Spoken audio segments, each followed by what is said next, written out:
Hello po, masakit ba ang batok at likuran mo? Parman buwelva po uli. Maraming sanhi ang masakit na batok at likuran, lalo na sa may paliktik. Kadalasan ay dahil ito sa mga muscle natin na nagsisitigasan sanhi na din ng iba't ibang kondisyon. Kung ganito lamang ay nawawala ang sakit matapos ang ilang oras o araw, lalo na kung nakapahinga na, minsan sa tulong na din ng mga pain reliever.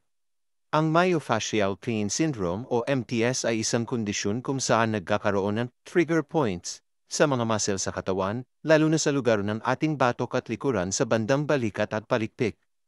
Ang trigger points ay mga hyper-irritable spots o mga iritableng parte ng muscle na tumitigas at nakapagdudulot ng sakit, kadalasan referred pain o kumakalat pa sa ibang parte ng katawan ng sakit. Ang mga trigger points ay sanhi ng mga trauma o paulit-ulit na minor na pagkasira ng mga muscle mula sa pang-araw-araw na gawain. Madali lamang makapa ang mga trigger points sa muscle dahil medyo matigas ito, parang hindi smooth, at kung pinisil o diniinan ang pagkapa, makapagdudulot ito ng sakit na kaparehas ng nararamdaman.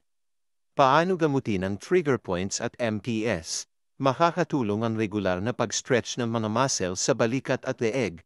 Maaari din sumangguni sa inyong physical therapist o rehab med doctor para maturuan ng tamang exercises and stretching. Nakakatulong din ang masahe lalo na ang deep friction massage na ginagawa ng mga physical therapist o mga nag-training na mga massage therapist. Minsan ay kinakailangan ng injections ng trigger points at nakita naman sa mga pagsusuri na may benepisyo ang mga ito o pag-inject ng saline o lidocaine o Botox. Maganda din pong umiwas sa sobrang stress dahil mas nakakasakit ng katawan, lalo na ng mga muscle sa batok at likuran, and stress. Ingat po palagi. God bless po.